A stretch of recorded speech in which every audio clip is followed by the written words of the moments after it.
Hello everyone, welcome to my presentation of my book, The Power of Artistic Thinking, Think Like an Artist and Innovate. This book was published in 2019 by Common Ground Research Networks, and I am delighted to be here and share with you a section of this book. My name is Marisol Andrea. I am an author, a visual artist, and a researcher. Just let me share with you a couple highlights of my background. I have been a visual artist and an art blogger since 1997. I completed my doctoral degree in higher education at the University of Toronto in Canada. My thesis focused on the decision-making process of arts funding in Canada, from which I have published 3 journal articles. My higher education studies includes courses in arts education, museum studies, arts-based education, and international development. I have also written 4 children's books, which are available from Amazon, and more recently, this academic book on the power of artistic thinking. This book explores the potential of artistic thinking, demonstrating the untapped power of this process. The book will take you to a journey through an artist's thought processes.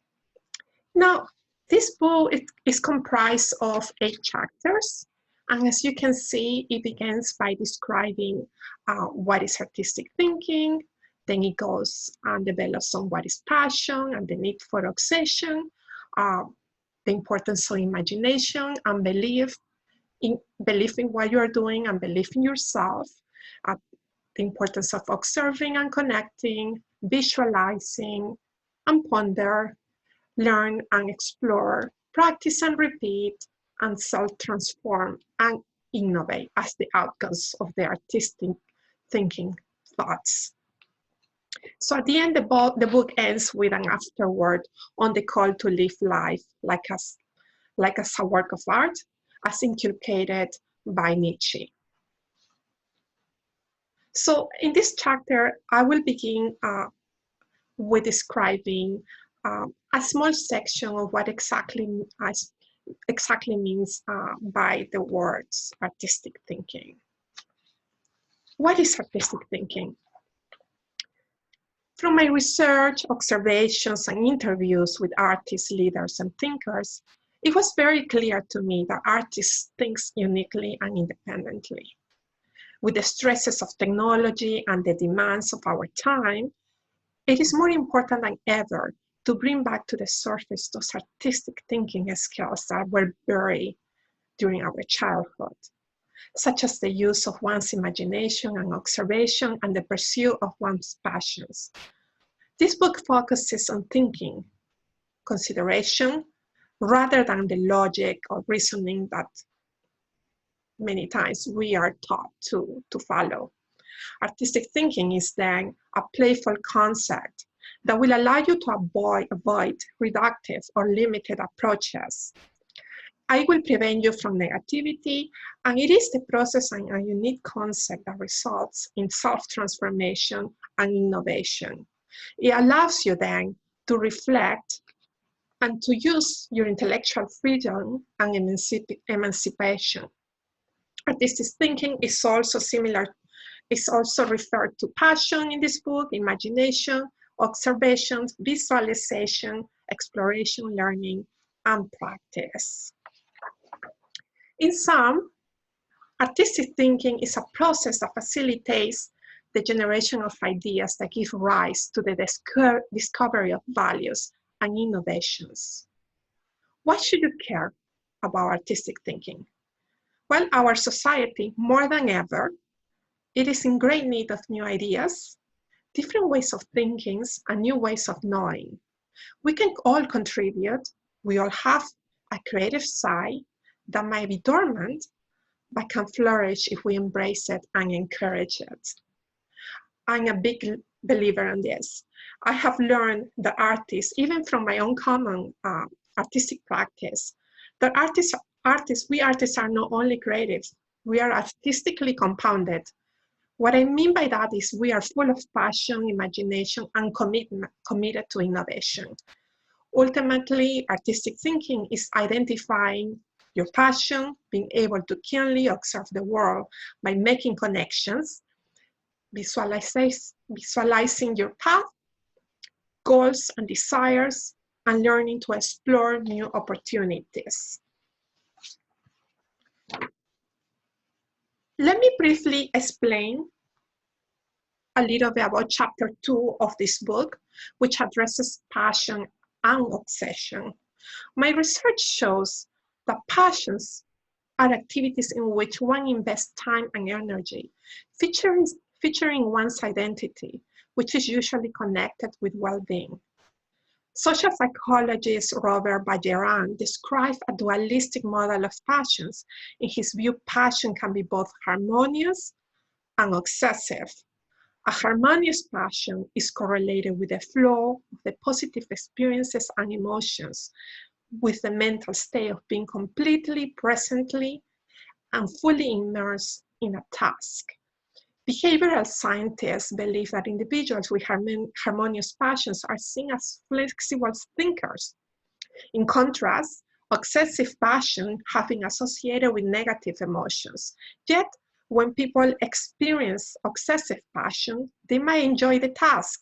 Obsessive passion steers people to experience an uncontrollable urge to engage in a particular activity.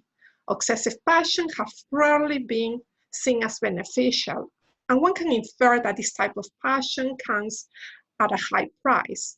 Those who are excessively passionate about their work, as most of our artists, can be seen as inflexible as well as excessively and compulsive. However, in this book, I argue that passion needs obsession.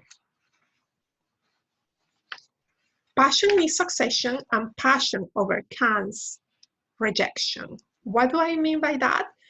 Well, passion needs obsession, what I call a productive obsession. If you think about the masters, nothing stopped Van Gogh and Frida Kahlo from continuing their artwork. Their passion became an obsession, a productive one, and with the same passion, they overcame rejection. For most, passion is stalled for a limited amount of time each day. But if you are passionate enough, you will find the time to do what you love, and your passion will overcome all types of constraints and rejections. Steve Jobs once said, "Your work is going to fill a large part of your life, and the only way to be truly satisfied is to do what you believe is great work. And the only way you do great work is to love what you do." If you haven't found it yet, keep looking, don't settle. As with all matters of the heart, you will know when you find it.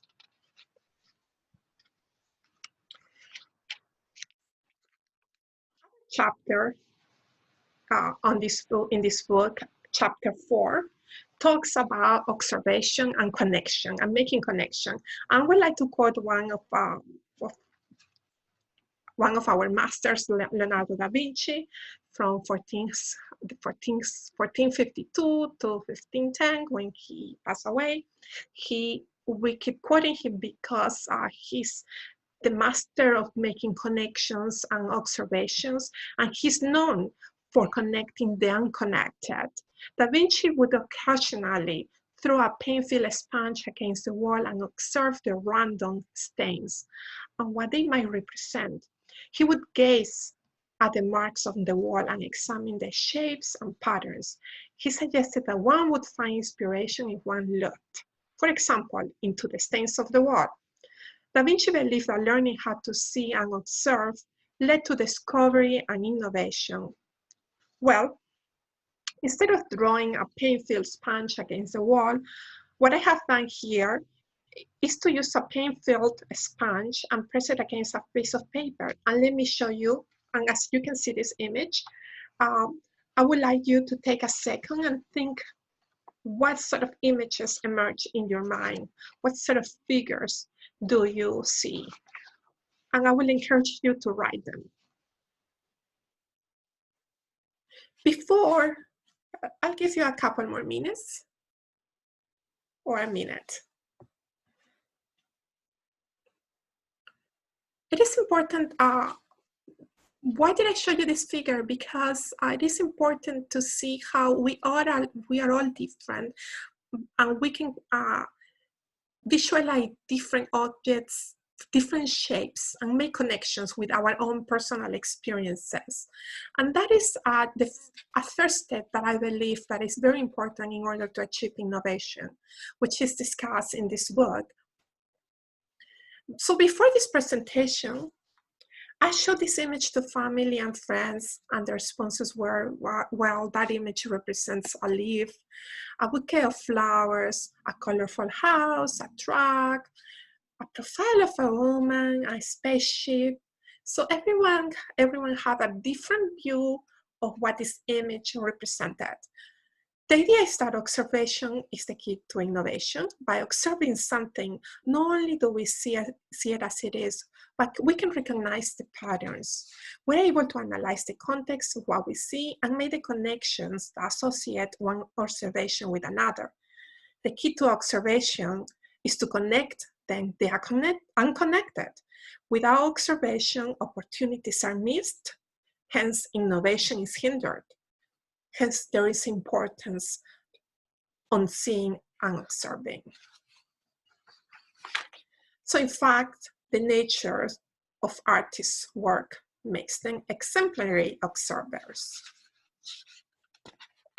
I would like to share with you some of the artistic thinkers that I have studied, and I mention and I share their philosophies with you in this book. And the book draws from all these legendary artists, as well as from leaders. I have interviewed professors, I have interviewed artists and so from here, from Canada, and also internationally, mainly in the United States. And I have learned a great deal of each of them, and how I have observed how their practice have really shaped their outcomes in terms of innovation. So I would like to end this brief presentation on this statement: think of your life as a work of art. This is a reflection that I would like to leave with you, and is well developed in the last chapter of the book. It was inspired by German philosopher Friedrich Nietzsche, as well as one of my dearest professors, Mark Kinwell, a philosophy of art professor who was one of the committee members for my PhD dissertation. And he always told me that, and he taught me this concept from Nietzsche: think of your life as a work of art. Our world is filled with smart, creative, innovative individuals like yourself, whose ideas are often shattered. Artists show us that pursuing our passion, imagination, observing, and visualizing, and learning and practice is the source of creation and innovation. One of the simple ways to think like an artist is to actively practice any form of art. Thinking artistically and practicing any type of shape or form of art will improve your mindset and outcomes in life. I argue then that artistic thinking is not acquired, it is pursued, it is learned and processed. By thinking like an artist and taking some actions, you will gradually self-transform. Before you know it, you will self-transform. You will have created a life as a work of art, and I encourage you to try it. With that, I would like to thank you for being with me today, for taking the time to listen to this presentation. I hope you will have the opportunity to read my book, and please do not hesitate to contact me with any questions or any comments. I am happy to connect with you via email, and I am, as you can see, have presence in social media. For your information, this bootcamp is available at Common Ground Research Networks in their website, as well as on Amazon. And I thank you again, and I look forward to hearing from you. Bye for now.